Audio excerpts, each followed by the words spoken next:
Assalamualaikum warahmatullahi wabarakatuh. Perkenalkan, nama saya Nadira Fitriani dengan NIM 20010404011. Langsung saja, pada kesempatan kali ini saya akan menjelaskan materi saya tentang pencemaran lingkungan.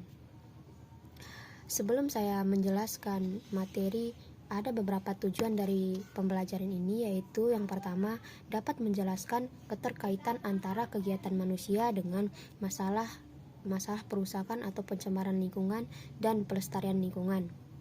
Yang kedua, dapat menganalisis jenis-jenis limbah. Dan yang ketiga, dapat membuat produk daur ulang. Ada yang tahu apa sih pencemaran lingkungan itu? Lingkungan merupakan segala sesuatu yang ada di sekitar makhluk hidup. Lingkungan makhluk hidup dapat berupa lingkungan biotik maupun lingkungan abiotik. Antara makhluk hidup dengan lingkungan, makhluk hidup dapat berupa lingkungan biotik maupun lingkungan abiotik. Antara makhluk hidup dengan lingkungannya terjadi interaksi. Lingkungan dapat mengalami perubahan, baik karena kegiatan manusia ataupun peristiwa alam. Ada macam-macam pencemaran.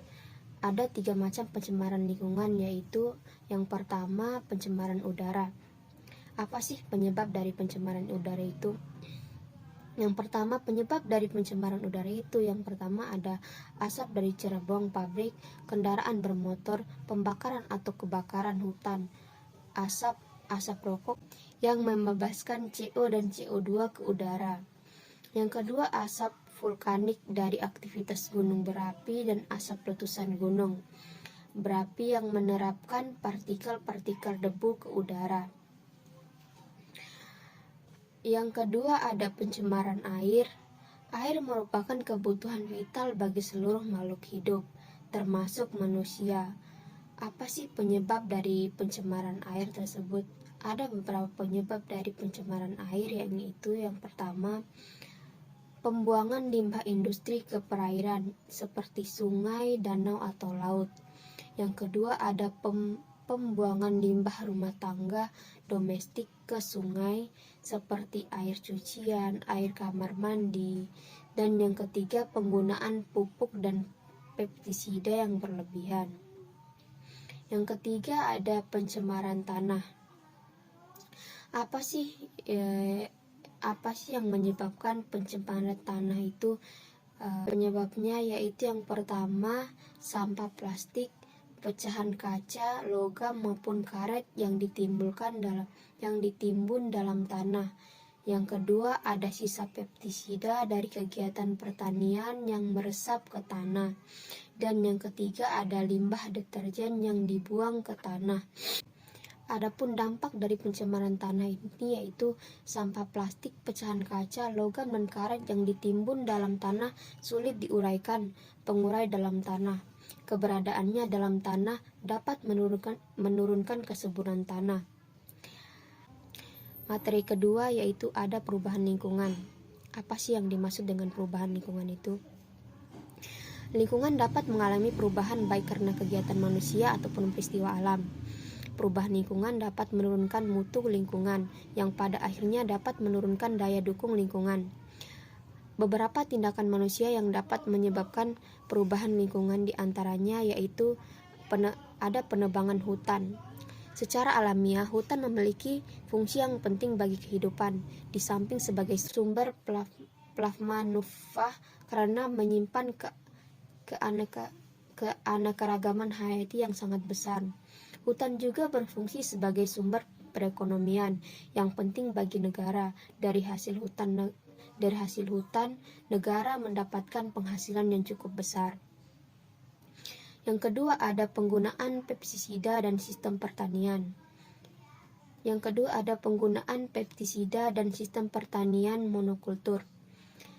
Pertanian sistem monokultur yaitu cara bercocok tanam dengan cara menanami lahan pertanian dengan satu jenis tanaman saja. Secara ekologis, pertanian monokultur akan meningkatkan kompetisi antara tanaman dalam memenuhi kebutuhan zat hara. Setiap jenis tanaman memerlukan macam-macam zat hara yang relatif sama. Ketiga yaitu pelestarian lingkungan. Apa sih yang dimaksud dengan pelestarian lingkungan itu? Pelestarian lingkungan merupakan bagian yang tak terpisahkan dari kehidupan. Setiap makhluk hidup membutuhkan lingkungan dalam kehidupannya. Dalam memenuhi kebutuhan hidupnya, makhluk hidup memanfaatkan lingkungan sebagai sumber untuk memperoleh kebutuhan hidupnya, agar lingkungan tetap memiliki kemampuan dalam mendukung manusia dan makhluk hidup. Maka pelestarian lingkungan sangat diperlukan. Pelestarian lingkungan bukanlah masalah nasional, tetapi sudah merupakan isu global. Berbagai pihak-pihak pemerintah maupun swasta sangat berkepentingan dalam mengupayakan pelestarian lingkungan. Materi selanjutnya materi keempat yaitu ada etika lingkungan. Etika lingkungan adalah sikap dan tingkah laku manusia yang objektif terhadap kelestarian lingkungan, sehingga yang dihasilkan manusia yang sadar lingkungan. Ada beberapa prinsip yang sejalan dengan etika lingkungan. Yang pertama yaitu manusia bukan sumber dari semua nilai. Manusia bagian dari lingkungan. Yang kedua yaitu manusia harus menjadi pengelola sumber daya yang bijaksana dari generasi ke generasi. Yang ketiga, sumber daya digunakan seoptimal mungkin untuk kesejahteraan manusia. Materi terakhir yaitu ada limbah dan daur ulang. Menurut jenisnya, limbah dikelompokkan menjadi limbah organik dan limbah anorganik. Menurut bentuk fisiknya, limbah dikelompokkan menjadi limbah padat, limbah cair, dan limbah gas.